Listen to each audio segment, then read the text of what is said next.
जय हिंद। नमस्कार साथियों, कैसे हैं आप सभी लोग। उम्मीद करते हैं कि आप सभी लोग अच्छे होंगे और आप सभी लोग की तैयारी जो है साथियों बिल्कुल ही अच्छी तरीके से चल रही होगी। तो साथियों, आज की इस क्लास में हम सभी लोग जो है MPESB PNST pre nursing exam 2026 के लिए जो है प्रीवियस ईयर के टॉप मोस्ट इंपोर्टेंट क्वेश्चन को देखेंगे, जो कि आपके 10 जुलाई के एग्जाम के लिए काफी ही इंपॉर्टेंट है। तो आप इस क्लास को बिल्कुल अच्छी तरीके से लास्ट तक देखिएगा और इस क्लास में दिए जाने वाले इन सभी क्वेश्चनों को आप अच्छी तरीके से जरूर याद कर लीजिएगा, क्योंकि साथियों यह वही क्वेश्चन है जो आपके एमपी के अलग अलग एग्जाम में आपके बार बार ये प्रश्न पूछे जाते हैं। तो बिल्कुल क्लास को अच्छे से देखिएगा और देखिएगा कि यहाँ पे पहला प्रश्न आपसे क्या पूछे गए। पहला प्रश्न पूछे गए, हड़प्पा सभ्यता की खोज निम्नलिखित में से किसके द्वारा जो है की गई थी। ये सभी क्वेश्चन साथियों प्रीवियस ईयर में पूछे गए क्वेश्चन हैं, तो अच्छे से इनको याद करते चलिएगा।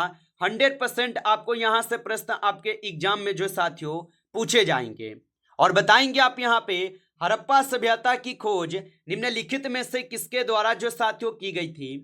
तो याद रखेंगे ये किए गए थे आपके दयाराम साहनी के द्वारा। ऑप्शन ए को आप सही जवाब करेंगे, दयाराम साहनी के द्वारा। चलिए अगला प्रश्न यहाँ पे देखिएगा और यहाँ पे प्रश्न आपसे क्या पूछे गए। प्रश्न पूछा है, भारतीय संविधान का कौन सा अनुच्छेद अस्पृश्यता का अंत से संबंधित है। चलिए बताएंगे आप यहाँ पे कि भारतीय संविधान का कौन सा यहाँ पे अनुच्छेद अस्पृश्यता के अंत से यहाँ पे संबंधित होगा। तो यहाँ पे इस क्वेश्चन का आप सही जवाब जो है ऑप्शन यहाँ पे क्या करेंगे, तो ऑप्शन बी को करेंगे, अनुच्छेद 17 होगा। ऑप्शन बी को आप सही जवाब करेंगे, अनुच्छेद 17 है। आगे देखेंगे अगला प्रश्न यहाँ पे दिए गए और यहाँ पे 3 नंबर क्वेश्चन है, विश्व की सबसे लंबी नदी निम्नलिखित में से जो है कौन सी है। तो विश्व की सबसे लंबी नदी निम्नलिखित में से कौन सी है। तो यहाँ पे आप 3 नंबर क्वेश्चन का सही जवाब ऑप्शन यहाँ पे आपके जो है सी हो जाएंगे, नील नदी है। ऑप्शन यहाँ पे सी सही जवाब है। चलिए अगला प्रश्न यहाँ पे देखेंगे और यहाँ पे साथियों क्वेश्चन है कि किस वैज्ञानिक को जेनेटिक्स का जनक जो है माना जाता है। तो किस वैज्ञानिक को जेनेटिक्स का जनक माना जाता है। तो याद रख लेंगे ये माने जाते हैं किसे। तो यहाँ पे इस क्वेश्चन का सही जवाब ग्रेगर जोहान मेंडल को माने जाते हैं। ऑप्शन बी को सही जवाब करेंगे। अगला प्रश्न यहाँ पे देखेंगे और यहाँ पे प्रश्न पूछे गए आपसे कि असहयोग आंदोलन किस घटना के कारण वापस लिया गया था। चलिए बताएंगे आप कि असहयोग आंदोलन किस घटना के बाद जो है वापस लिया गया था।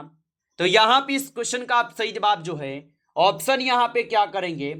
तो यहाँ पे इस क्वेश्चन का आप सही जवाब जो है ऑप्शन यहाँ पे मेरे भाई बी करोगे, चोरी चोरा की घटना के बाद असहयोग आंदोलन को वापस लिए गए। अगला प्रश्न यहाँ पे देखेंगे और यहाँ पे प्रश्न पूछे गए हैं 6 नंबर, मूल संविधान में मौलिक अधिकारों की संख्या कितनी थी। तो मूल संविधान में मौलिक अधिकारों की जो संख्या थी ये आप सभी लोगों का क्या होगा, तो आप लोग बताएंगे इनकी संख्या 7 थी। ऑप्शन यहाँ पे सी सही जवाब है, 7 थी। और अभी वर्तमान में 6 आपके मूल संविधान में मौलिक अधिकार की संख्या है। चलिए अगला प्रश्न यहाँ पे देखिएगा। प्रश्न पूछा है कि समता का अधिकार किस अनुच्छेद के अंतर्गत है। तो समता का जो अधिकार है ये कौन सा अनुच्छेद के अंतर्गत होगा।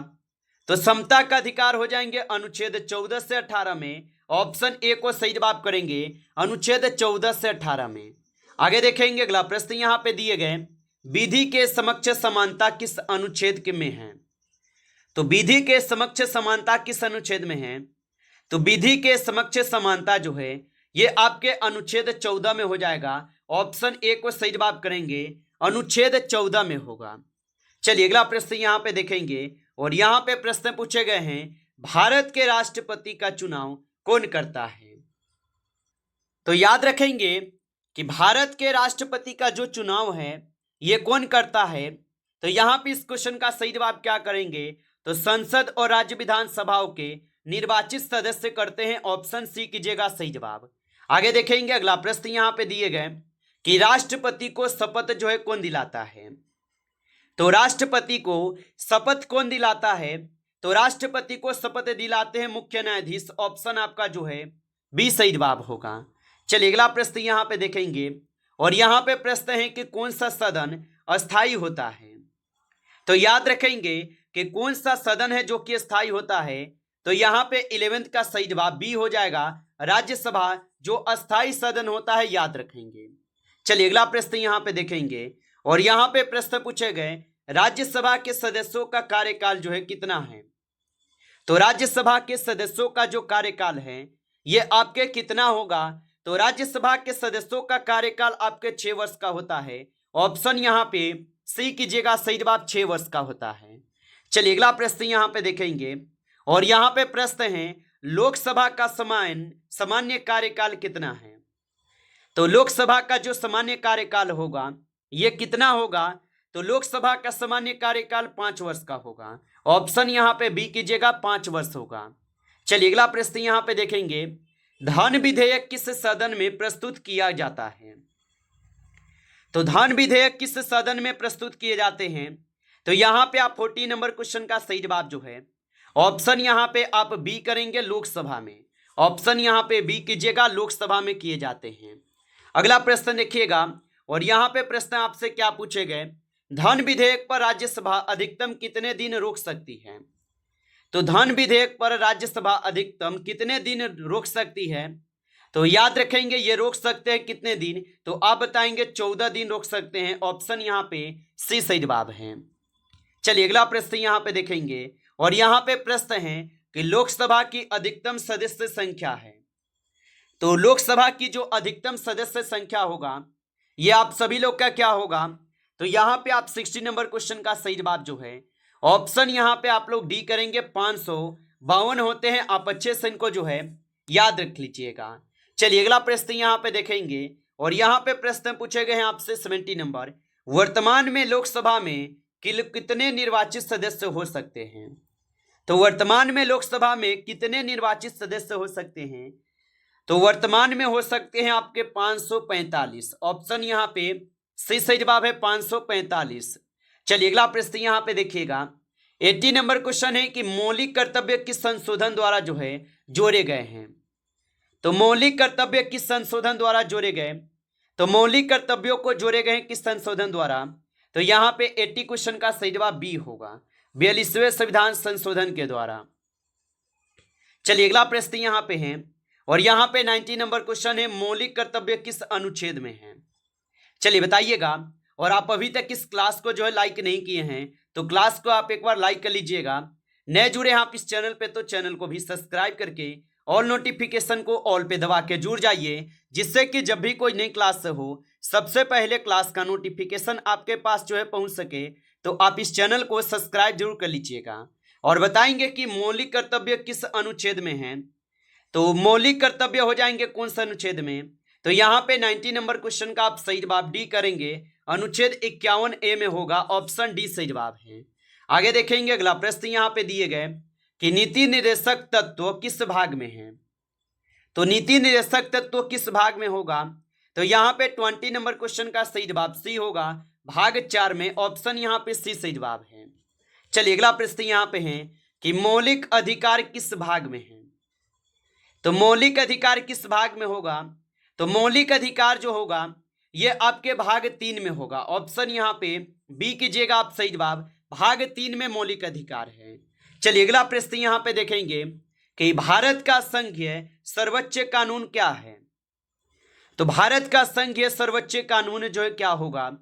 तो यहाँ पे 22 क्वेश्चन का सही जवाब क्या करेंगे। तो ऑप्शन बी करेंगे, संविधान है। ऑप्शन यहाँ पे बी सही जवाब है, संविधान होगा।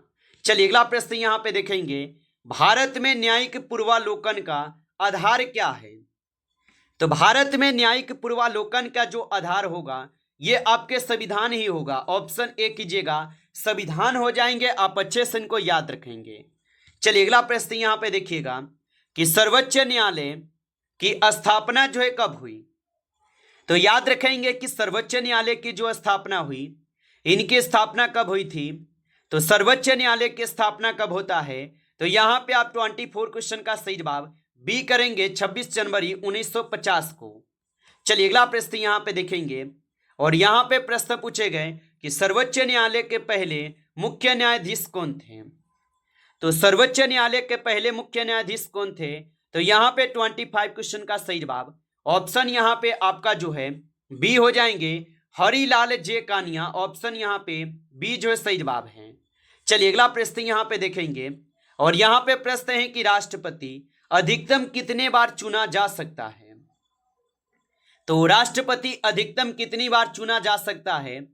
तो राष्ट्रपति जो है अधिकतम कितनी बार चुना जा सकता है? तो आपको भी पता होगा कि राष्ट्रपति बनने की यहाँ पे आपकी उम्र 35 वर्ष चाहिए, और 35 वर्ष अगर आपका उम्र हो जाता है तो 35 वर्ष के बाद आप कितने बार भी आप राष्ट्रपति बन सकते हैं, यानी इनका कोई भी सीमा यहाँ पे नहीं होगा। ऑप्शन डी कीजिएगा, कोई भी सीमा नहीं है। चलिए अगला प्रश्न यहाँ पे है, और प्रश्न है कि प्रधानमंत्री की नियुक्ति कौन करता है? ये क्वेश्चन तो आपके अलग अलग एग्जाम में मतलब 10 से 20 बार क्वेश्चन पूछे गए हैं कि प्रधानमंत्री की नियुक्ति कौन करता है। तो प्रधानमंत्री की नियुक्ति करते हैं राष्ट्रपति। ऑप्शन आपका सी सही जवाब है, राष्ट्रपति। चलिए अगला प्रश्न यहाँ पे देखेंगे, और यहाँ पे प्रश्न है कि कौन भारत का संवैधानिक प्रमुख है? चलिए आंसर लगाइएगा कि यहाँ पे कौन है जो कि भारत का संवैधानिक प्रमुख होगा। तो यहाँ पे आप 28 का जो है सही जवाब क्या लगाएंगे? तो यहाँ पे आप 28 का सही जवाब जो है ऑप्शन यहाँ पे क्या करेंगे? तो यहाँ पे आपका सही जवाब बी हो जाएगा, राष्ट्रपति होगा। ऑप्शन यहाँ पे बी सही जवाब है। चलिए अगला प्रश्न यहाँ पे देखेंगे, और यहाँ पे प्रश्न है कि कौन सा अधिकार अब मौलिक अधिकार नहीं है?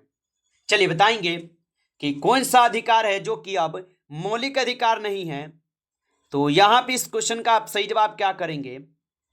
तो यहाँ पे 29 क्वेश्चन का सही जवाब सी हो जाएगा, संपत्ति का अधिकार, जो कि मौलिक अधिकार नहीं है और इसे अब कानूनी अधिकार बना दिए गए हैं। चलिए अगला प्रश्न यहाँ पे दिए गए कि आरक्षण व्यवस्था का संवैधानिक आधार क्या है? तो आरक्षण व्यवस्था का संवैधानिक आधार जो है क्या होगा? तो यहाँ पे 30 नंबर क्वेश्चन का आप सही जवाब जो है ऑप्शन यहाँ पे बी कीजिएगा, अनुच्छेद 15 से यहाँ पे 16 होगा। चलिए अगला प्रश्न यहाँ पे देखेंगे, और यहाँ पे प्रश्न पूछे गए कि अस्पृश्यता का अंत किस अनुच्छेद से जुड़ा है? तो अस्पृश्यता का अंत किस अनुच्छेद में हुआ है? तो याद रखेंगे यहाँ पे इस क्वेश्चन का सही जवाब सी होगा, अनुच्छेद 17 में। चलिए अगला प्रश्न यहाँ पे देखेंगे, और यहाँ पे प्रश्न है कि समान अवसर का अधिकार किससे संबंधित है? तो समान अवसर का जो अधिकार है ये किससे संबंधित होगा? तो समान अवसर का जो अधिकार है ये अधिकार हो जाएंगे अनुच्छेद 16 से। ऑप्शन सी कीजिएगा। अगला प्रश्न देखेंगे, धर्म की स्वतंत्रता जो है ये किस भाग में है? तो धर्म की स्वतंत्रता किस भाग में होगा? तो धर्म की स्वतंत्रता हो जाएंगे भाग 3 में। ऑप्शन ए कीजिएगा, भाग 3 में है।